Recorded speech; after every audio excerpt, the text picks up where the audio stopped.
मैं डॉक्टर भामा अग्रवाल राजीव गांधी राजकीय महिला महाविद्यालय भिवानी की ओर से हिंदी की इस कक्षा में आप सबका स्वागत करती हूँ, अभिनंदन करती हूँ। प्यारे अध्येताओं, आज की हिंदी की इस कक्षा में हम पद संख्या 52 से आगे अध्ययन करने वाले हैं। इस अध्ययन से पहले आपका ध्यान एक बार मैं कथा के साथ जोड़ना चाहती हूँ।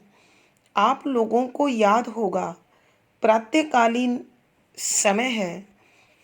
श्री कृष्ण से बिछुड़ने के कारण राधा जी घर में अकेली उदास बैठी हैं। उनकी आंखों से आंसू बह रहे हैं। ऐसे समय में प्रातःकालीन शीतल सुगंधित हवा घर में प्रवेश करती है और राधा की कारुणिक दशा देखकर सद्भाव से भर जाती है और राधा रानी के कष्ट को दूर करने की कोशिश करती है। जैसा कि मनोवैज्ञानिक तथ्य है, दुखी व्यक्ति एकांत चाहता है और उस एकांत में किसी की भी साझेदारी पसंद नहीं करता। यही भाव राधा जी के व्यवहार में भी दिखाई देता है। वह हवा को बुरा भला कहती है और वह अपने बढ़ते दुख से और दुखी हो जाती है। अनायास ही राधा को स्मरण आता है कि यह हवा अत्यंत तेज वेग से चलते हुए समूचे ब्रह्मांड पर भ्रमण करती है, तो मैं इसी हवा के माध्यम से मथुरा में श्री कृष्ण के पास अपनी पीड़ा का संदेश भेजूं। यह या तो श्री कृष्ण को ले आए अथवा उनकी किसी अभिन्न वस्तु को लाए, जिससे मैं अपने दुखी मन को सांत्वना दे सकूं। अतः राधा हवा से अनुनय विनय करते हुए उसे मथुरा का मार्ग बताती है और मार्ग में प्रत्येक जीव जंतु वनस्पति व मनुष्य के प्रति उसका क्या व्यवहार होना चाहिए, इसे विस्तार पूर्वक समझाती है। उसे मथुरा के विषय में भी पर्याप्त जानकारी है। अतः मथुरा के बाग बगीचों में जो मालिनी कार्य कर रही हैं, उनके शरीर पर फूलों के आभूषण हैं और उनका सौंदर्य अद्वितीय है। अतः उन्हीं के विषय में क्या व्यवहार हवा को करना है, यह समझाते हुए पवन को राधा कहती है कि पद संख्या 52, जो इच्छा हो सुरभि सुखदा ले तन आभूषणों से आते जाते सरुचि उनके प्रीतमों को रिझाना ए मर्मज्ञ रहित उससे सर्वथा किंतु होना जैसे जाना निकट प्रिय के व्योम चुंबी गृहों में। प्रसंग प्रस्तुत पद हमारी हिंदी की पाठ्य पुस्तक आधुनिक हिंदी कविता में संकलित द्विवेदी युगीन कवि अयोध्या सिंह उपाध्याय द्वारा रचित खड़ी बोली के प्रथम महाकाव्य प्रिय प्रवास के छठे सर्ग पवन दूती से लिया गया है। संदर्भ: इसमें राधा हवा को समझाती है कि बाग बगीचों में तुझे जो मालिन मिलेंगी, उन मालिनों के साथ उसे क्या व्यवहार करना है, ऐसा समझाते हुए कहती है कि सरलार्थ, जो इच्छा हो कि यदि तू चाहे तो सुरभि महक सुखदा सुख देने वाली ले ग्रहण करके तन आभूषण शरीर पर सजे हुए आभूषण। किस प्रकार के आभूषण हैं बच्चों? फूलों से बने हुए से कि हे पवन, यदि तेरी इच्छा हो तो मालिनों ने अपने शरीर के अंगों पर जो फूलों वाले आभूषण पहने हैं, उनकी सुख देने वाली सुगंध ग्रहण करके तुम आते जाते, इधर उधर आते हुए, सरुचि रुचि के साथ अर्थात मन लगाकर उनके मालिनों के प्रीतमों पतियों को रिझाना, आकर्षित करना, कि तू उसी बाग में इधर उधर घूमकर मालिनों के आभूषणों की महक उनके पति तक मन लगाकर पहुंचा देना, ताकि इनके बीच दाम्पत्य, प्रणय व प्रेम का भाव विकसित हो, बड़े फले फूले और वो आनंदित हो जाएं। ए मर्मज्ञ, ए हे मर्मज्ञ, मर्म को जानने वाली अर्थात मन की पीड़ा को समझने वाली, रहित उससे, रहित के बिना उससे, आभूषणों की महक से सर्वथा पूरी तरह किंतु किंतु होना हो जाना। कब हो जाना? जैसे जिस समय जाना जा रही हो निकट पास प्रिय श्री कृष्ण के व्योम आकाश चुंबी चूमने वाले गृह घर में, कि हे मेरे दर्द को समझने वाली पवन, ध्यान रहे, सावधान हो कि तू उन मालिनों के शरीर के आभूषणों की जो महक तूने उनके पतियों तक पहुंचाई है, जैसे ही तू श्री कृष्ण के निकट उनके आकाश छूने वाले घर के अंदर जाने लगे तो उसे बाहर छोड़ देना। अर्थात श्री कृष्ण के निकट जाते हुए तू पूर्ण रूप से पवित्र होकर, शुद्ध होकर, निर्लेप होकर जाना, ताकि वहाँ जिस पवित्र भाव के साथ तुझे मेरा संदेश देना है, श्री कृष्ण को वही मिले। यहाँ मेरे अनुसार इस पंक्ति के दो अर्थ हो सकते हैं। पहला तो जब भी हम अपने इष्ट के पास पहुँचें, मन साफ हो, भाव पवित्र हों, विचार शुद्ध हों। दूसरा, संभवतः नारी सुलभ भावना के कारण भी हो सकता है राधा रानी ने इस प्रकार का आग्रह किया हो। कहने का भावार्थ यह है कि राधा हवा को पूर्ण रूप से अपने प्रति समर्पित करके ही श्री कृष्ण के निकट भेजना चाहती है। विशेष आप जानते हैं कि इन पदों में राधा के व्यवहारिक ज्ञान, भौगोलिक ज्ञान, सांसारिक ज्ञान और मानवतावादी दृष्टिकोण का दर्शन हो रहा है। शुद्ध साहित्यिक खड़ी बोली है। सरल स्पष्ट भाव होने के कारण अभिधा शब्द शक्ति है। शांत रस और प्रसाद गुण लिखा जा सकता है, अथवा यहाँ श्रृंगार रस और माधुर्य गुण भी लिखा जा सकता है। बच्चों, ये आपके पास विकल्प हैं, आप जो चाहें लिख सकते हैं, दोनों सही हैं। मंदाक्रांता छंद है, गेय शैली है। अलंकार पर ध्यान दीजिए प्यारे छात्रों। सुरभि सुखदा अनुप्रास अलंकार, जो इच्छा हो ले मानवीकरण अलंकार, आते जाते पदमैत्री अलंकार, ए मर्मज्ञ संबोधन अलंकार, जैसे उदाहरण अलंकार, व्योमचुंबी पदमैत्री अलंकार और बच्चों मानवीकरण अलंकार यहाँ मौजूद है।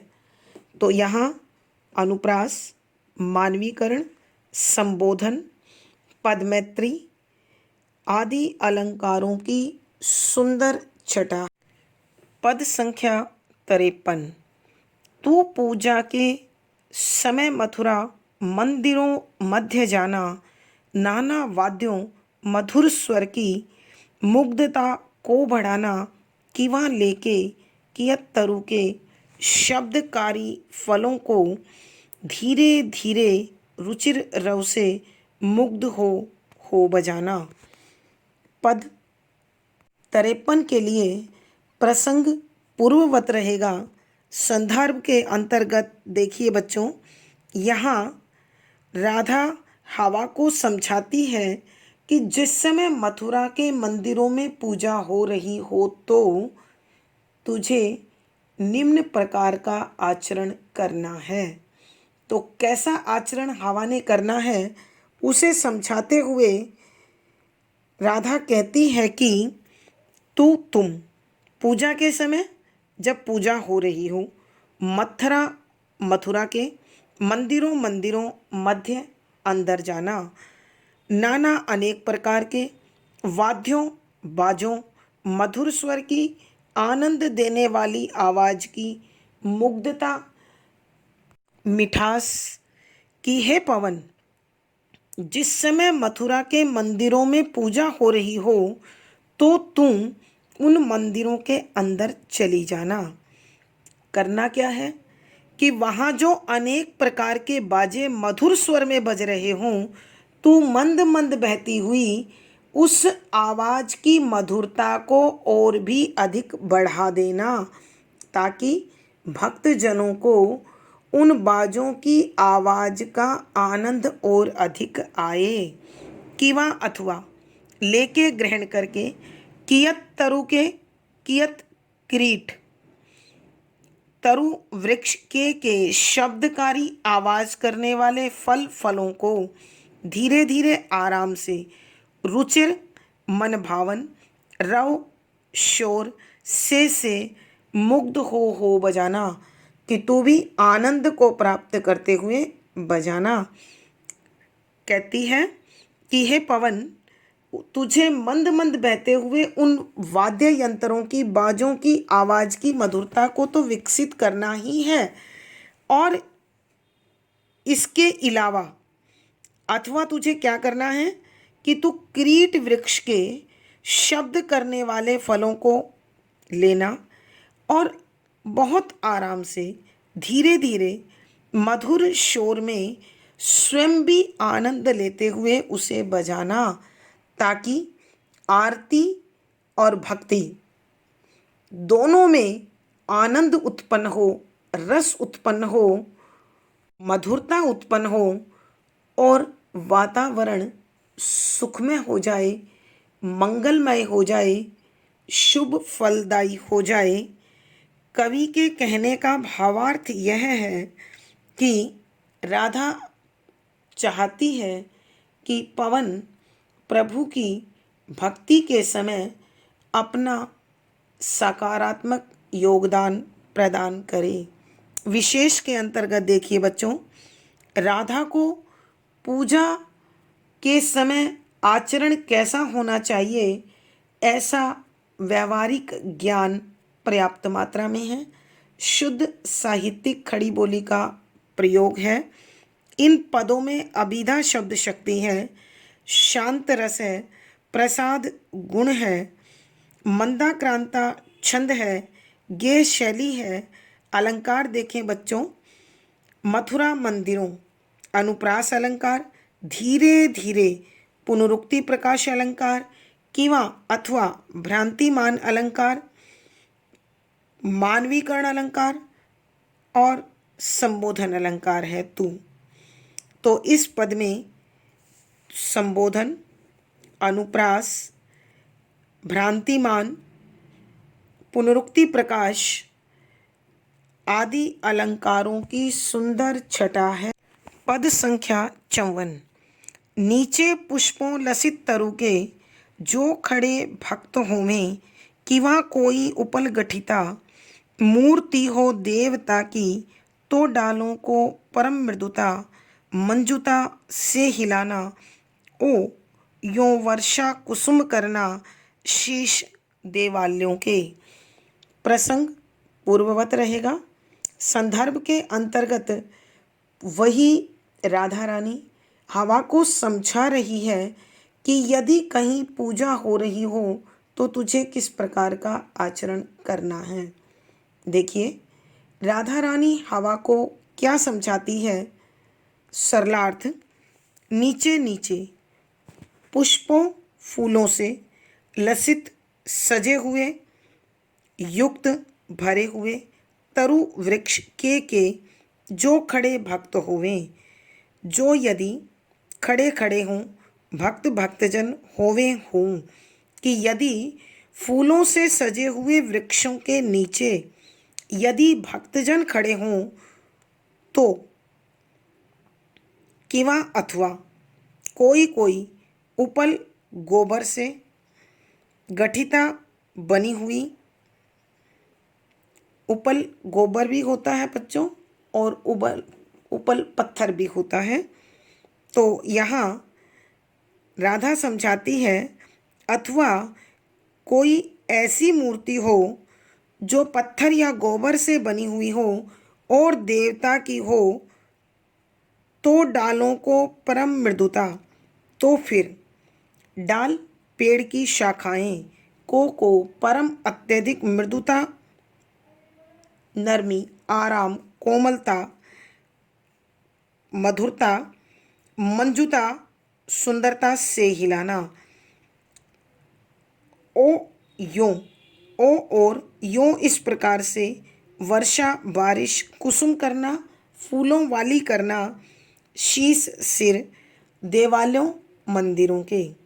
एक बार ध्यान दीजिए बच्चों, पूरे की व्याख्या दोबारा कर रही हूँ कि यदि किसी फूलों से सजे हुए वृक्ष के नीचे भक्तजन खड़े हुए हों अथवा उस वृक्ष के नीचे गोबर या पत्थर से बनी हुई कोई देवता की मूर्ति हो, तो उस पेड़ की शाखाओं को बड़ी ही कोमलता से, सुंदरता से, आराम से, मन में भाव भरकर हिलाना, ताकि जो भी भक्त उस वृक्ष के नीचे खड़े हुए हों अथवा ईश्वर की प्रतिमा हो, तो उन पर तू फूलों की बरसात कर देना, शीश देवालयों के, कि इन मंदिरों के सिरों पर तुझे फूलों की बरसात करनी है।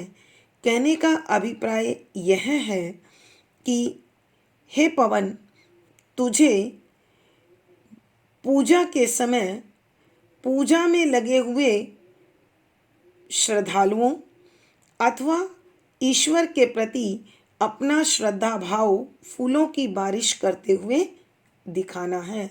भावार्थ, इन पंक्तियों में राधा रानी के कहने का अभिप्राय है कि जब जब मनुष्य आस्तिक भाव के साथ, सकारात्मक भाव के साथ कोई कार्य करता है तो उसे जीवन के प्रत्येक कार्य में शुभ फल प्राप्त होते हैं।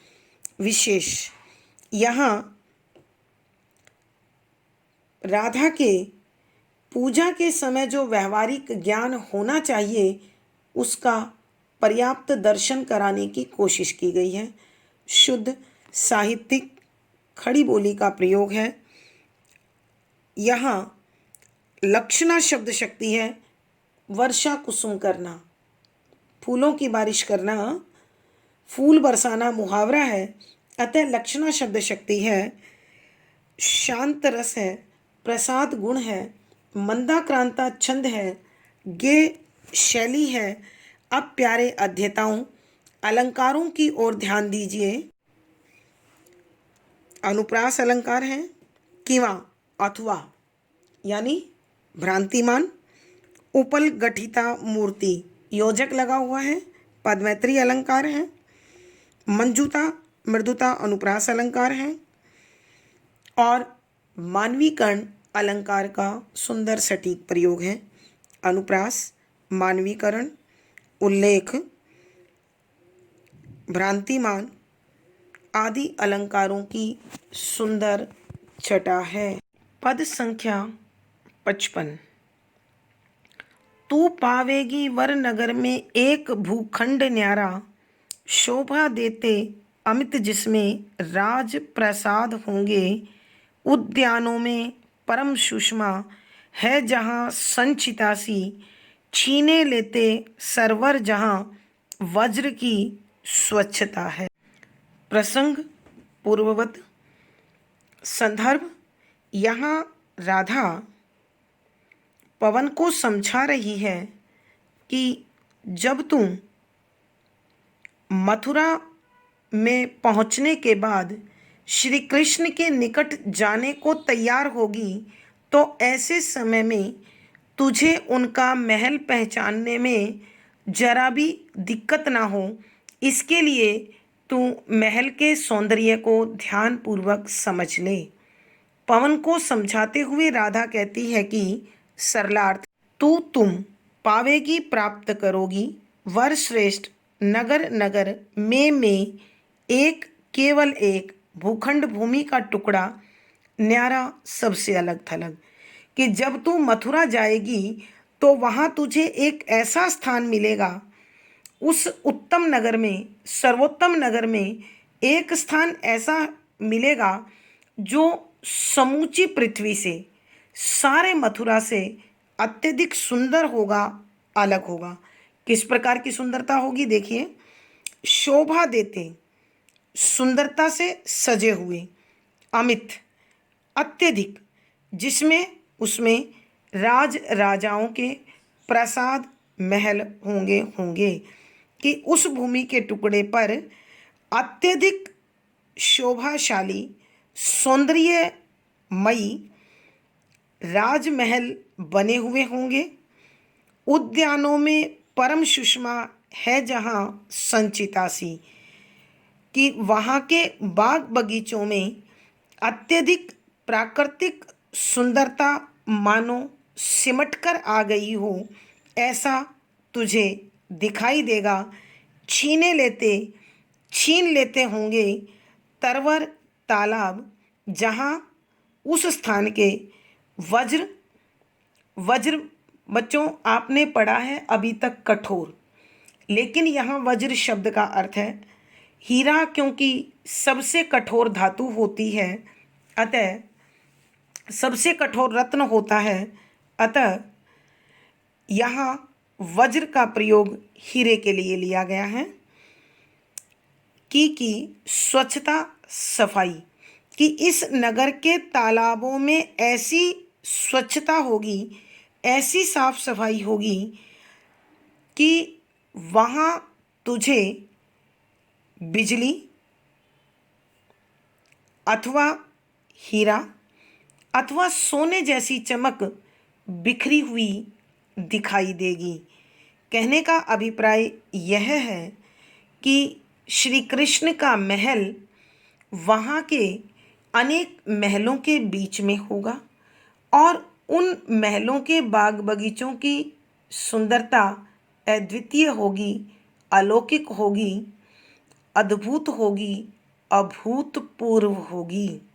कहने का अभिप्राय यह है कि मथुरा नगरी का जो प्रशासनिक हिस्सा है वह अत्यधिक आकर्षक और सौंदर्यमयी है, उसे सारे ब्रह्मांड में अलग पहचाना जा सकता है। विशेष यहाँ कवि ने राधा के माध्यम से मथुरा नगरी के अद्वितीय, अभूतपूर्व सौंदर्य और भव्यता का चित्रण करने की कोशिश की है। शुद्ध साहित्यिक खड़ी बोली का प्रयोग है, लक्षणा शब्द शक्ति है, शांत रस है, प्रसाद गुण है। प्यारे बच्चों, यहाँ शांत रस की बजाय हम अद्भुत रस भी लिख सकते हैं, लेकिन काव्य का गुण दोनों ही स्थितियों में प्रसाद रहेगा। मंदाक्रांता छंद है, गेय शैली है। अब मेरे प्यारे विद्यार्थियों, आप अलंकार समझने की कोशिश कीजिए। तू, तुम, राजप्रसाद पद्मैत्री अलंकार, संचितासी उपमा अलंकार। अंतिम पंक्ति को एक बार फिर ध्यान से समझिए बच्चों। यहाँ पानी की चमक के सामने फीकी है, बिजली की चमक हीरे की चमक और सोने की चमक, अतः प्रतीप अलंकार हैं। बच्चों, विशेष रूप से आपको ध्यान देने की आवश्यकता है, उपमा अलंकार का उल्टा प्रतीप अलंकार होता है। उपमा अलंकार के अंतर्गत उपमेय गौण होता है, उपमान श्रेष्ठ होता है, लेकिन प्रतीप के अंतर्गत उल्टा हो जाता है, यानी उपमान गौण हो जाता है और उपमेय श्रेष्ठ हो जाता है। कहने का अभिप्राय, उपमेय और उपमान, जैसा कि कक्षाओं में आपको बताया गया है, विशेषण और विशेष्य के समानार्थी है। अलंकारों में उनके नाम बदल दिए गए हैं। तो प्यारे अध्येताओं, ध्यान दें, यहाँ अनुप्रास अलंकार है, वर के लिए श्लेष अलंकार है, उपमा अलंकार है, प्रतीप अलंकार है, मानवीकरण अलंकार है और अतिशयोक्ति अलंकार का भी सुंदर सटीक प्रयोग यहाँ पर हुआ है। पद संख्या 56। तू देखेगी जलद तन को, जा वहीं तदगता हो, होंगे लोने नयन उनके, ज्योति उत्कीर्णकारी, मुद्रा होगी वर वरदान की, मूर्ति सी सौम्यता की, सीधे साधे वचन उनके, सिक्त होंगे सुधा से। प्रसंग पूर्ववत है। संदर्भ के अंतर्गत अब राधा मथुरा और श्री कृष्ण के महल के साथ साथ श्री कृष्ण के सौंदर्य का चित्रण इस पद में करते हुए हवा को समझाते हुए कह रही है कि तुम, कि हे पवन तुम देखेगी, देख पाओगी, जलद तन, बादल के समान शरीर वाले, रूपक अलंकार, को जा चली जाना, वहीं उसी स्थान पर, तदगता, तदगता का अर्थ होता है उनके प्रति मोहित होकर, उसमें रमकर, उनकी ओर आकर्षित होकर, कि हे पवन, जहाँ भी तू कहीं बादल के समान सुंदर शरीर वाले श्री कृष्ण को देखे, तू तो मोहित होकर उन्हीं की ओर चल देना, उनके निकट पहुंच जाना, और उनकी क्या क्या खूबियां होंगी जो तुझे आसानी से वो पहचाने जाएंगे। होंगे लोने माने अत्यधिक सुंदर, नयन आँखें, उनके ज्योति प्रकाश, उत्कीर्ण फैलाने, कारी वाले श्री कृष्ण की आँखें अत्यंत सुंदर होंगी और वो चारों ओर प्रकाश को बिखेरने वाली होंगी, फैलाने वाली होंगी, अर्थात सारे वातावरण को आलोकित करने वाली होंगी। मुद्रा होगी वर वरदान की। मुद्रा यानी शारीरिक स्थिति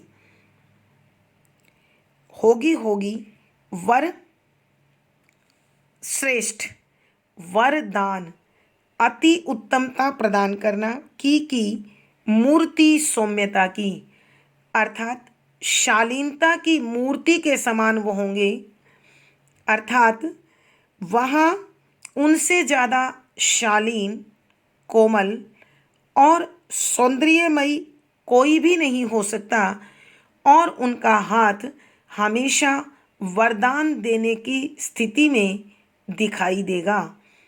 अर्थात श्री कृष्ण अपनी आँखों की नरमी से, शालीनता से, स्नेह से और शारीरिक स्थिति से सारे संसार को वरदान सा देते प्रतीत होंगे। सीधे साधे वचन उनके, कि उनके बातों में स्पष्टता होगी, सरलता होगी, सहजता होगी, सिक्त भरे हुए, सींचे हुए होंगे सुधा से, अमृत से, कि वो बड़े सीधे साधे, सरल और सहज, अमृत से भीगे मीठे वचन बोल रहे होंगे, अर्थात उनकी आवाज़ में अत्यंत मधुरता होगी। उनकी आवाज़ से संपूर्ण वातावरण सुखमय, आनंदमय, प्रसन्न दिखाई देगा। भावार्थ: कवि के कहने का भाव यह है कि श्री कृष्ण शारीरिक और व्यवहारिक दोनों ही दृष्टियों में सर्वश्रेष्ठ रूप के साथ मौजूद होंगे। विशेष राधा ने अत्यंत भाव से भरकर श्री कृष्ण के अद्भुत सुंदरता की झलक यहाँ प्रस्तुत की है। शुद्ध साहित्यिक खड़ी बोली का प्रयोग है। यहाँ इन पदों में अभिधा शब्द शक्ति है, शांत रस है, आप भक्ति रस भी लिख सकते हैं, काव्य का गुण प्रसाद है, मंदाक्रांता छंद का प्रयोग है, गेय शैली है। अब अलंकार देखें बच्चों। जलद तन रूपक अलंकार है। अनुप्रास लोने नयन अनुप्रास अलंकार है। ज्योति उत्कीर्णकारी उल्लेख अलंकार है। मूर्ति सी उपमा अलंकार है। यहाँ सीधे साधे पदमैत्री अलंकार हैं। सुधा से प्रतीप अलंकार हैं। तो प्यारे बच्चों, इस पद में अनुप्रास, मानवीकरण, रूपक, श्लेष, अनुप्रास, प्रतीप आदि अलंकारों का सुंदर सटीक प्रयोग हुआ है। पद संख्या 57।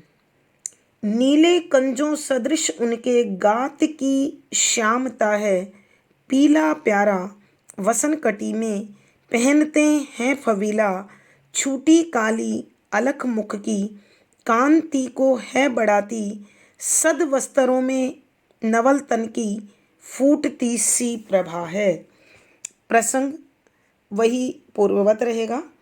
संदर्भ के अंतर्गत राधा रानी पवन को श्री कृष्ण की सुंदरता का वर्णन करते हुए कहती है कि सरलार्थ नीले नीले रंग के कंज कमल सदृश के समान उनके श्री कृष्ण की गात शरीर की श्यामता सांवलापन होगा, कि नीले कमल के फूलों के समान उनके शरीर का सांवलापन होगा।